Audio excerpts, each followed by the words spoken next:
E aí, pessoal? E aí, rapaduras? Tudo bem com vocês? Estamos começando mais um episódio aqui do Rapadura TechCast, diretamente do BS Innovation Hub, esse hub de inovação localizado aqui em Fortaleza, no Ceará. Quem fala aqui é Flávio Carneiro, do Rapadura Tech. Eu sou aqui o host do nosso podcast e fundador e editor-chefe do Rapadura Tech. Neste episódio, a gente vai falar de um tema bastante em alta. Vamos falar sobre como os games podem ser uma ferramenta educacional poderosíssima, né? E para isso, nós estamos aqui com dois convidados do setor de games, né? Primeiramente, apresentando aqui o Eugênio Furtado. Ele é cientista da computação, especializado em game design e gamificação, fundador da startup TechTeca, que inclusive está aqui no BS Innovation, né? Está aqui abrigada no BS Innovation, que consiste em uma biblioteca interativa digital focada na primeira infância. Eugênio, bem-vindo ao Rapadura TechCast. Muito obrigado, Fábio, por esse convite, bem ansioso por esse podcast. Show de bola. E aqui do meu lado direito está o Pedro Carvalho, bem conhecido aqui da comunidade do Rapadura Valley. Ele é CEO da GoGamer, uma startup de esports aqui do Ceará. Não é isso? Cearense. Empreendedor há 9 anos, ele é especialista em games no segmento de esports. Uniu sua paixão dos games com o espírito competitivo para fundar a GoGamers, onde já realizou projetos de grande impacto social com marcas como Coca-Cola, eBite e Golden Tech. Pedro, bem-vindo ao Rapadura TechCast. Muito obrigado pelo convite, né? Assim, é muito bom assim, a gente estar podendo falar sobre um assunto tão em alta, né? E poder falar um pouco mais sobre games para as pessoas que também não conhecem, não têm a mínima ideia de como é que funciona, a parte de business, né, também. Então, isso tudo é muito relevante até para um crescimento do lado mais business dos negócios, né? Perfeito. Então, eu já vou assim, levantar um tema polêmico, né? A gente recentemente, aí no mês de abril, tivemos recentes falas do presidente falando sobre que os games eles não são tão educacionais como deveriam, né? E eu queria já começar com a opinião de vocês aqui. Qual é essa relação dos videogames com a violência, né? Como vocês enxergam isso? Eles de fato são violentos? As nossas crianças, elas são levadas por esse lado violento? Ou eles, muito pelo contrário, ele também tem o seu lado educacional? Sua importância nesse processo educacional? Os games são uma ferramenta, né? Então, como qualquer ferramenta, depende como ela é utilizada. Ter essa visão de que porque a criança ou a pessoa adulta está vendo jogos violentos não a torna violenta. Pelo contrário, tem até alguns estudos que mostram que semanas de grande lançamento de jogos bem famosos até cai o índice de criminalidade. Então a gente vê que os jogos servem mesmo como uma ferramenta de escape, mesmo de alívio para as pessoas e não o contrário, não é algo para promover a violência. Com certeza, né? E assim, falando até sobre jogos e a juventude, né? Hoje você vê nas comunidades que os jovens não querem ser mais o Ronaldinho Gaúcho, não querem ser mais o Ronaldo Fenômeno de 2002, né? Eles querem ser o Nobru, que é o jogador de Free Fire, eles querem ir para esse lado, né? De viver do game, porque já tem jogadores que vieram também das comunidades que conseguiram ter seu sucesso, né? E isso tá cada vez mais dentro das comunidades e não só também para todo tipo de público, né? Que vai desde aquele que tem um poder aquisitivo maior, que já usa aqueles mega PCs, né? Até mesmo aqueles jogadores que não tem um poder aquisitivo e vai para o celular e continuam com o mesmo sonho. E são eventos grandiosíssimos, né? Esses aí de Dota, né? Free Fire. Isso. Então são eventos que são em estádios, né? São em grandes locais. Já lota o estádio, né? E inclusive já toma público, por exemplo, um jogo de Flamengo contra Corinthians, já consegue bater de frente com a audiência desses mesmos tipos de jogos também.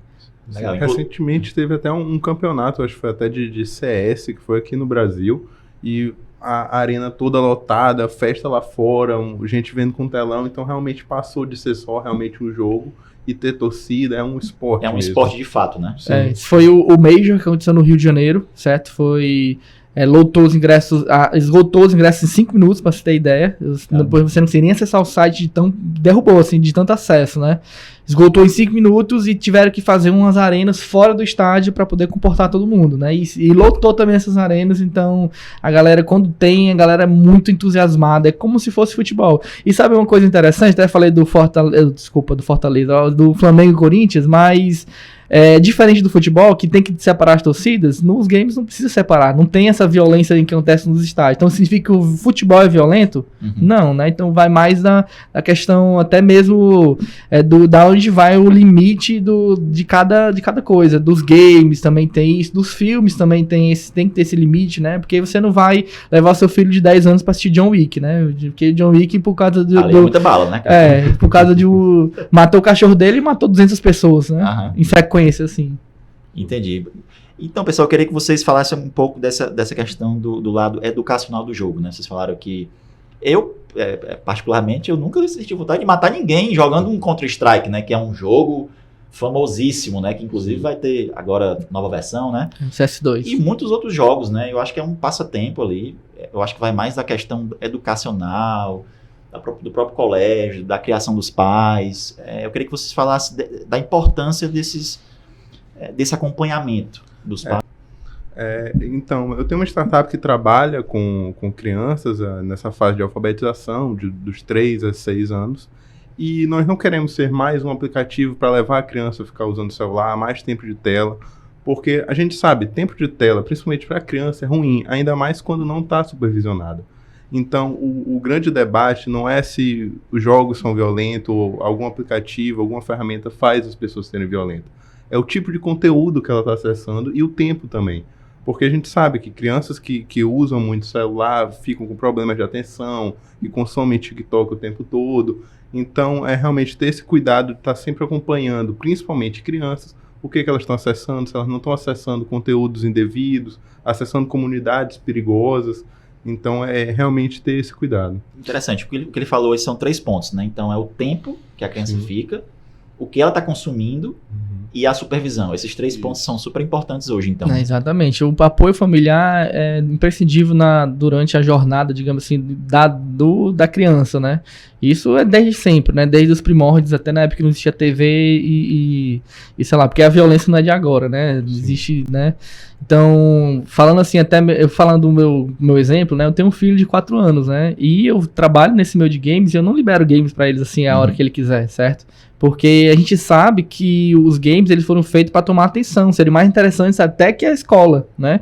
Então, esse fato da gente restringir o acesso dele ao jogo, ele às vezes ele tem acesso, tem o Roblox, né? Tem o Minecraft, mas é muito restrito, porque senão a gente perde total atenção dele e ele fica só no jogo, né? Então, até a televisão também, com desenhos e tal, isso vai desde a minha infância, que na época eu tinha acesso a muito a videogame, então isso também tinha que ter essa restrição, né? Porque passa o dia todo na televisão e começa a ter um pouco de falta de atenção nas outras coisas, acaba se interessando só por coisas que são interessantes para ele, como estudar, e às vezes não é muito interessante, né, para algumas pessoas, e aí acaba não fazendo porque vai sempre procurar algo mais interessante para fazer, né?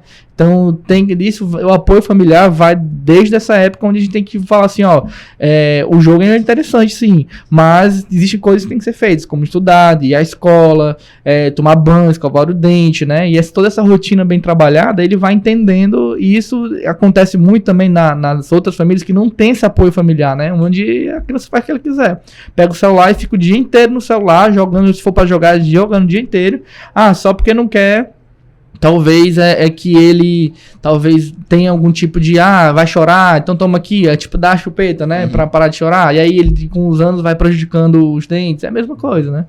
Só que é a forma de game, né, que tá ali pra entreter, né, a criança. E vocês estão falando dessa questão dos games, eu já puxo um pouco pro lado educacional, né, que o game ele tem sim a sua importância como ferramenta de ensino, né, então como, na visão de vocês, os jogos podem ser utilizados como ferramenta educacional, de forma a ajudar no desenvolvimento daquela criança? O próprio Roblox, o Minecraft, ele já tem até a parte deles educacional, onde são pessoas e pedagogos que estudaram sobre como educar melhor as crianças e aproveitam os jogos, que são a forma mais atrativa, que são coisas que as crianças são acostumadas e levam isso para a educação. A gente vê já inúmeros jogos de matemática, literatura, geografia, por exemplo, tem um que é GeoGuessr, que a pessoa aparece em algum lugar do planeta e tem que tentar adivinhar onde que é. Aquilo também é uma forma de educar. A desafio da sociedade atualmente é mudar essa forma de educar, não só naquele estilo tradicional de bombardear a criança, o aluno com informação, e sim levá-lo a usar ferramentas para aprender melhor. Vocês conseguem citar exemplos de jogos que têm esse viés educacional? Você falou Roblox. O próprio Minecraft tem um da Nintendo, que é até com realidade virtual, que ele utiliza caixas para fazer essa realidade virtual, que ele vai utilizando. É um leque, assim, enorme. E falando assim, já para pessoas mais velhas, assim, até mesmo adolescentes e tudo mais, eu vou falar minha experiência. Eu aprendi inglês com os games, né? Porque na época não tinha ou como tem hoje, já tá tudo traduzido, com dublagem, mas na época não, você tinha que jogar de acordo com o inglês e você vai descobrindo o que estava acontecendo ali. Não se estimula mais essa questão do idioma, né? Ainda tem alguns que tem, né? Mas na grande maioria hoje já faz português, né? Porque já enxerga que o mercado brasileiro é um mercado gigantesco. Exatamente. Eu lembro quando eu era pequeno, que minha irmã ganhou um Nintendo 64 e tinha Paper Mario, eu jogava com um dicionário de inglês do lado, porque eu tinha que ler, eu não sabia e ficava lá com o dicionário de inglês. Então, realmente, o que eu sei de inglês é devido ao jogo. Hoje é super fácil, né? Você vê uma palavra lá em inglês, você já joga no celular. Só que você tá jogando pro celular, não é para um... Você não dá o trabalho para a criança. Na nossa época, na infância, você tinha que pegar o dicionário lá e ver, né? Hoje não, você tem que pegar uma tela, né? Já é um pouco ruim. Por exemplo, até do Roblox, ele tem uma ferramenta dentro dele, onde, por exemplo, eu estou aqui no Brasil e vou me comunicar com uma criança lá na Suécia, né? Ou então na China, que são 3 idiomas totalmente diferentes, e ele traduz simultaneamente para quem tá. Então eu falo para uma pessoa que fala mandarim, ela recebe em mandarim e eu recebo em português, e aí fica sempre essa comunicação clara. Fluida, né? Fluida, Legal. Pessoal, agora mudando um pouco de assunto, e nas escolas? Como é que está sendo, as escolas estão usando esses jogos educacionais para ensinar habilidades, conceitos importantes e estimular também o ensino desses alunos? Os jogos são muito utilizados mais como ferramenta de acompanhar, como, por exemplo, falando um pouco mesmo do meu produto.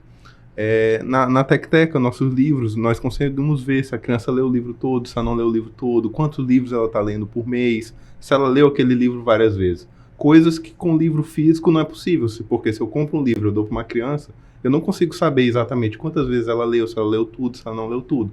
E na Tecteca a gente faz isso, e nas escolas utilizam muitas ferramentas assim, tanto de dever de casa, para ver se a criança fez dever de casa, não fez, utilizando métodos gamificados. Se a criança todo dia está fazendo dever de casa, ela ganha um títulozinho dentro da ferramenta, ganha um avatar novo.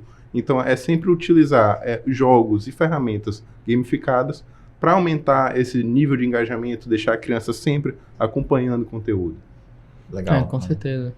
No nosso caso, nossa startup, né, como envolve essa parte de competitividade, tem muitos adolescentes que participam, tem crianças que, tipo, 14 anos, geralmente, né, muita criança de 12 quer entrar, mas a gente só permite a partir dos 14, né, então a gente tem muita gente que vem de escola, às vezes dá um campeonato que a gente faz, vem gente fardada da escola, que acabou de sair da escola pra jogar, né, às vezes até no final de semana. E os jogos, assim, falando fora da escola, geralmente fortalece as amizades quando as pessoas vêm da escola e no final do dia, depois, sei lá, da sua rotina, vai lá e joga com seus amigos e eles fortalecem a amizade, porque eles jogam em equipe, eles vão se comunicando, eles vão crescendo juntos no jogo. Então isso traz muito esse ambiente de muito diálogo e colaboração, né? Até falando assim também, falando um pouco de nível empresarial, hoje tem empresas que estão utilizando os games para transformar a equipe, por exemplo, para trazer um ambiente de comunicação para melhorar a comunicação internamente, para trazer um pouco de também até sair daquela rotina de trabalho, né? Então vira de descompressão, né? E trabalho em equipe, também ajuda na formação de lideranças, porque geralmente esses jogos precisa de alguém que dá as chamadas, né? Então precisa de uma pessoa que possa dar chama de caos, né? Então a pessoa vai dando as chamadas e vamos fazer isso aqui, vamos fazer aquilo outro, então vai transformando a liderança das pessoas também nesse meio, e isso as empresas já estão entendendo que isso é uma maneira de formação, né? Então, tem utilizado muito dos jogos para poder desenvolver isso também. Até na prática, sobre isso da empresa utilizar jogos, acontece com a minha irmã. Ela trabalha numa empresa que ela é de fora, não vou lembrar de qual país, e a empresa toda é home office. E para tirar um pouco essa distância dos funcionários, uma vez por semana, 1 hora, tem que todos os funcionários estar jogando o mesmo jogo. Eu lembro a última vez, eu acho que era Fall Guys, que dá várias pessoas. E começa a criar esse ambiente de todo mundo conversando, jogando junto, e começa a aproximar cada vez mais os funcionários. Vocês me lembraram agora que durante a pandemia surgiu essa ferramenta aqui que eu estou até olhando, é o Getter, que é como se fosse um Google Meet, mas em formato de não sei se o pessoal que está ouvindo a gente, assistindo, vai lembrar, né? Que é o Tibia, né? O Tibia que o pessoal, ele é uma reunião, tem as salas, só que é tudo gamificado. Você é um avatarzinho que você vai andando, então aquilo meio que quebra, né? Esse padrão que se existiu de abrir, ligar a câmera e trabalhar. Lá você está imerso dentro de um jogo, né? Fala um pouco do que as empresas estão utilizando já a gamificação para desenvolver vários aspectos profissionais, tanto desenvolver soft skills. Mas antes, eu queria conversar com vocês ainda no assunto de escola, né? Porque na hora que o professor ele aplica os jogos para os alunos, isso também abre uma caixa de Pandora, né? Digamos assim. Porque estimula-se o tempo de tela e também tem a questão do cyberbullying, né? Que existe o bullying, que já é um grande problema, né, educacional, só que tem a versão do bullying virtual, né, que é chamado de cyberbullying. Eu queria que vocês falassem um pouco sobre isso, de como que o professor, né, o profissional de educação, ele lida com isso. Ele oferece a ferramenta, mas tem essas questões também para balancear. Isso também é um grande desafio, porque a tela serve muito como máscara. Muitas pessoas se escondem por trás da tela para fingir que são outras pessoas e começam a praticar realmente esse bullying. Por isso que é tão importante o acompanhamento. Porque se os pais estão acompanhando, vendo com quem as crianças estão falando, como os pais e os professores estão vendo que tipo de comunidade elas estão frequentando, né? É o mais importante. Porque, fazendo uma analogia, a internet é como se fosse uma rua, e ninguém deixa uma criança sozinha na rua, sabe? Tem que estar lá perto, tem que estar acompanhando, tem que estar vendo o que está fazendo. Então tem que realmente buscar ferramentas que evitem esse contato muito próximo, um contato privado, mensagens privadas um dos outros, sempre preferir, principalmente para crianças menores, ambientes abertos, onde qualquer pessoa pode ver o que está sendo conversado, o que já facilita um pouco evita, né, conversas mais perigosas, e acompanhar. Tá sempre acompanhando, conversar com a criança, ver se está tudo bem, se ela está gostando, se ela não está gostando, se tem alguém perturbando ela ou não.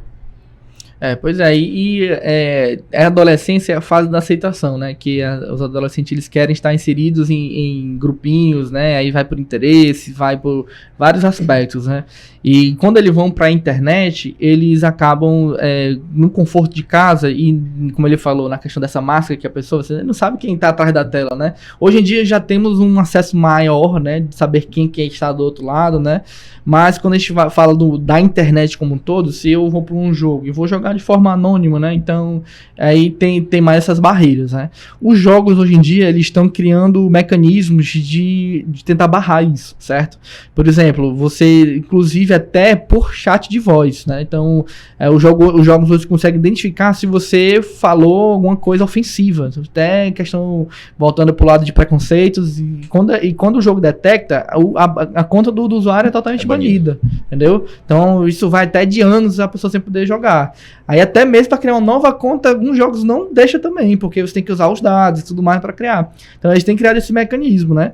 E mesmo assim, isso já foi um grande avanço, né? Uns anos atrás não se tinha muito sobre isso, as empresas não se importavam muito com isso, agora eles viram essa necessidade, justamente para criar um ambiente competitivo, né? Ou até mesmo um ambiente de entretenimento também, né? Sadio, né? Então, as empresas elas têm se voltado muito para esse lado, e até mesmo quando a gente fala de uma pessoa que pratica o bullying, ela hoje em dia ela acaba podendo ser exposto, né? Porque as pessoas vão ver como uma coisa ruim, né? Então isso tem melhorado bastante, né? E mesmo assim, já teve no passado grandes casos assim de pessoas que praticaram bullying, que realmente houve um problema, né? Porque ninguém gosta, né? Tem pessoas que não conseguem ouvir um feedback muitas vezes ruim, né? Então, imagine só uma pessoa que não lhe conhece começar a falar mal de você e começar a querer lhe ofender de qualquer, até às vezes gratuito, né? Então, isso gera consequências, né? Imagine só em situações onde, por exemplo, cidades pequenas, né, interiores, onde às vezes só uma escola, aí o bullying que é praticado na escola vir pro lado virtual, que aí aumenta muito, milhões de, 200 vezes a mais, né? Então, esse dever das empresas, até mesmo da internet, já tem se preocupado com isso. Mas ainda é um desafio, né? Isso porque as pessoas, às vezes até por falta de apoio familiar, acabam descontando esses problemas, né, com outras pessoas, né? Para poder lidar com até mesmo uma frustração, até mesmo ser aceito por outras pessoas. Sim, sim.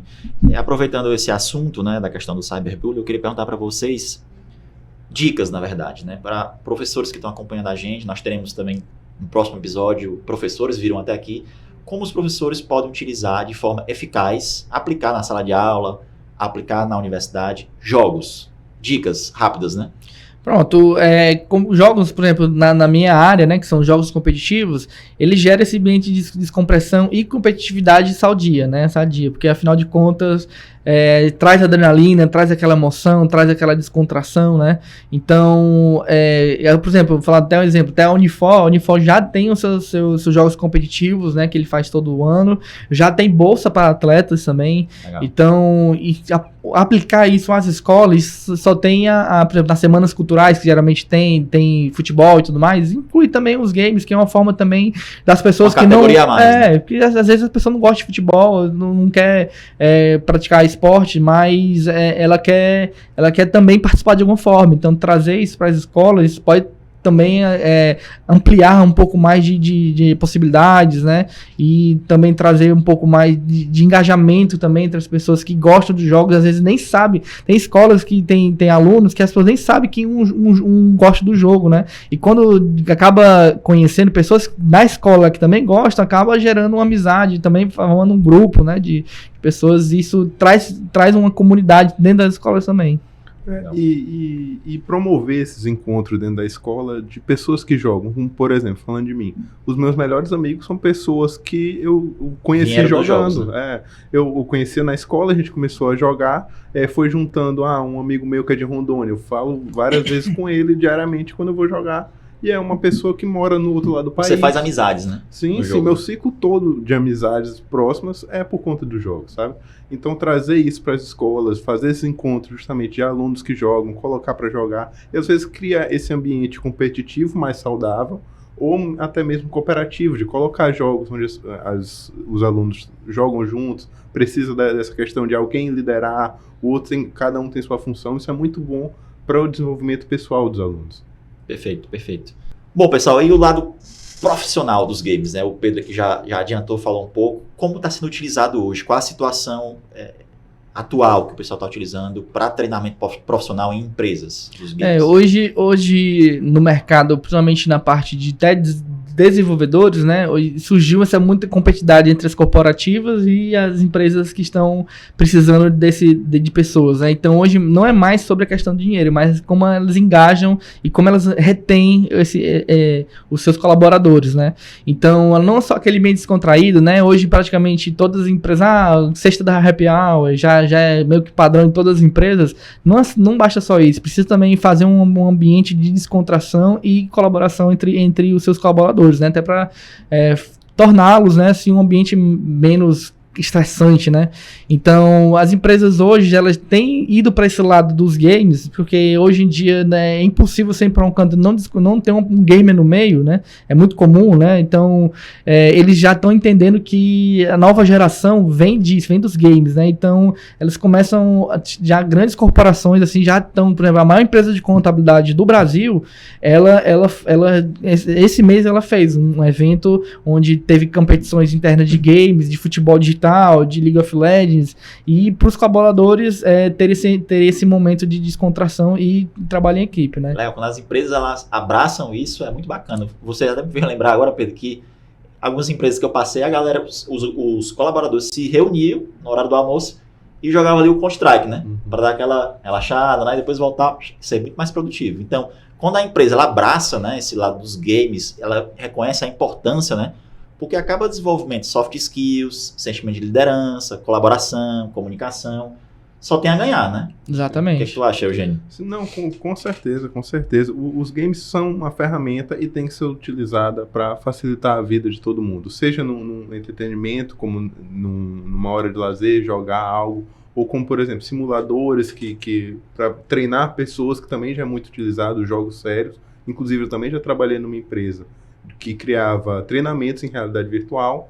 Por que em realidade virtual? Eram treinamentos de segurança de uma mineradora. Então, os treinamentos, em vez de ter que ir para campo, expondo o funcionário que estava chegando na empresa a uma posição de risco, é muito perigoso para a vida do funcionário e é algo que poderia ser feito dentro de uma sala com realidade virtual e ter a mesma experiência, às vezes melhor ainda. Essas simulações que as empresas estão desenvolvendo, tanto no campo da saúde como no campo também de engenharia, elas são consideradas, podem ser consideradas também games, a partir do momento que elas geram essas simulações? Como é que é isso? Geralmente eles são mais considerados como jogos sérios, que são realmente jogos feitos com o intuito mais de ensinar algo do que realmente entretenimento. Mas no fim são jogos, sabe?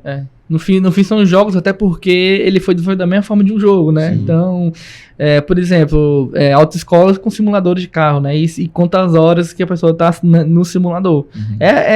A experiência, eu sei que não é, digamos assim, a pessoa estar lá no local, tipo, na prática, assim, vamos sair agora no carro, mas a pessoa já está inserida no ambiente e ela não vai se sentir desconfortável quando ela for para a prática, né? Sim. Então, ela consegue se ambientar de uma forma muito mais imersiva do que mostrar uma foto, uma imagem. Então, quando vai para os jogos, principalmente, né, os jogos que simulam com bastante realidade, que hoje os jogos estão usando tecnologias avançadíssimos, né? Você, às vezes, pega a imagem de que esse aqui é um jogo, isso aqui é real, então já começa a ter essa discussão. Então, utilizar isso a favor do crescimento assim, empresarial, do crescimento nas escolas, isso só tem a ganhar, entendeu? Isso só tem a gente a avançar de uma forma muito melhor, né, do que poderia ser fora desse não utilizando, né? Os próprios pilotos de aeronaves, eles utilizam muito os simuladores. Tem como você aprender a pilotar um avião no avião em si, né? No avião, se cair, não tem segunda chance. Não tem game over, né? Game over. Entendi. E vocês conseguem dar exemplos de jogos educacionais que estão sendo utilizados? Algum nome? O que eu venho mais assim na minha cabeça realmente é Roblox, porque Roblox é um mundo. Principalmente o Pedro, que tem um filho, sabe melhor, mas realmente é um mundo. Você encontra de tudo lá, desde jogos de matemática, jogos ensinando outras línguas, sabe? Então, realmente, Roblox eu acho que é o que está mais em alta assim, no mercado. Aí você imagina assim, o Roblox, ele é um jogo que ele é open source, né? Qualquer pessoa pode desenvolver coisas dentro. E você imagina só que dentro do Roblox tem uma versão de cada jogo de sucesso dentro do jogo, entendeu? São jogos dentro dos jogos, né? E aí, hoje tem pra tudo. Todo jogo de sucesso tem lá dentro do Roblox, né? E tem outros jogos também, mas eles que são simuladores, né? Mas ainda estão nessa fase ainda de crescimento, não são tão conhecidos assim, mas já conseguem encontrar, certo? Tem até simuladores hoje que são simulações de ambientes de social, onde você conhece pessoas, onde você, por exemplo, você vai em formato de um personagem, né, de que você gosta muito, e aí lá as pessoas trocam ideia, né, e conversam muito.